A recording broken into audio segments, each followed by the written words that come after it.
జ్యేష్ఠమాసం శుక్లపక్షంలో వచ్చే ఏకాదశికి నిర్జల ఏకాదశి అని పేరు. నీటి చుక్క కూడా తాగకుండా ఉపవాస వ్రతం పాటించాలి అని మనకు పురాణం చెబుతుంది. పాండవులంతా కూడా అరణ్యవాసం చేసేటటువంటి సమయంలో ధౌమ్యుడు పురోహితుడిగా ఉండి వారంతా కూడా వ్రతం సల్పుతుండేటటువంటి సందర్భంలో పరమాత్ముడు కృష్ణుడు వారి వద్దకు వచ్చాడు.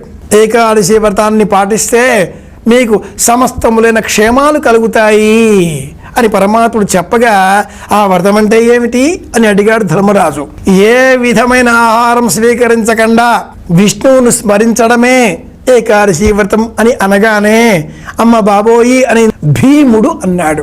అతడి పేరు వృకోదరుడు. వృకము అంటే తొడేలు. తొడేలుకు ఎంత ఆకలి ఉంటుందో అంతకంటే ఎక్కువ ఆకలి కలవాడు భీముడు. భీమ బలుడు కదా. భీముడు అనగానే పెద్ద ఉదరం చూపిస్తూ ఉంటారు అనేకులు ఆధునికులు.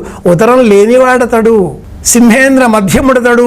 కానీ అతడి ఆకలి తొడేలుకు ఉన్నటువంటి ఆకలి. వృకోదరుడు విశేషంగా ఆకలి.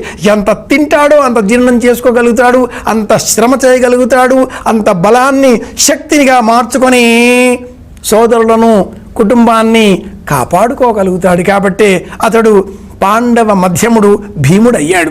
ఈ ఉపవాసాలంటే నా వల్ల కాదు కదా మహాత్మా అని మొరపెట్టుకోగా, పరమాత్ముడైన కృష్ణుడు ప్రతి పక్షంలో ఒక ఏకాదశి, సంవత్సరంలో 12 నెలలు, నెలలో 2 పక్షాలు వెరసి ఒక సంవత్సరంలో 24 ఏకాదశులు ఉంటాయి.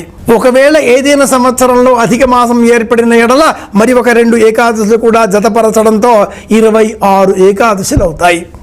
ఈ 26 ఏకాదశులు ఉపవాసం వ్రతం పాటిస్తే ఎంత పుణ్యబలం లభిస్తుందో, ఒక్క ఏకాదశి నాడు ఆ వ్రతమంతా కూడా పాటిస్తే అంత పుణ్యఫలాన్ని కూడా మనం పెంపొందింపజేసుకోవచ్చును.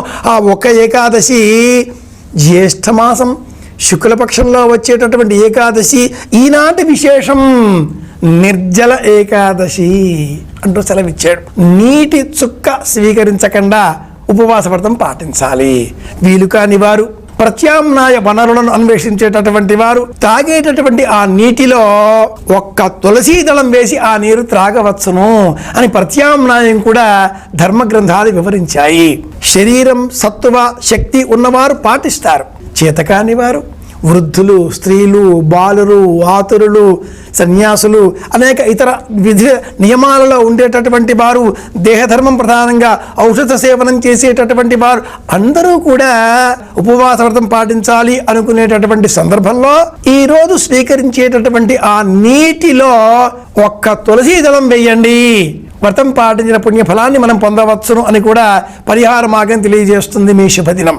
అయితే రోజంతా కూడా ఓం నమో నారాయణాయ, ఓం నమో భగవతే వాసుదేవాయ, ఓం నమో నారాయణాయ, ఓం నమో భగవతే వాసుదేవాయ అనే అష్టాక్షరి మహామంత్రాన్ని, ద్వాదశాక్షరి మహామంత్రాన్ని విష్ణునామస్మరణ చేయాలి. ఆ ఇంట్లో ఉండేటటువంటి వారికి విష్ణు యొక్క అనుగ్రహం లభిస్తుంది.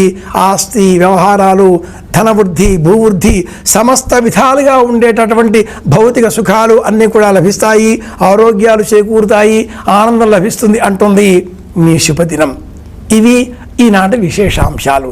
నిర్జల ఏకాదశి.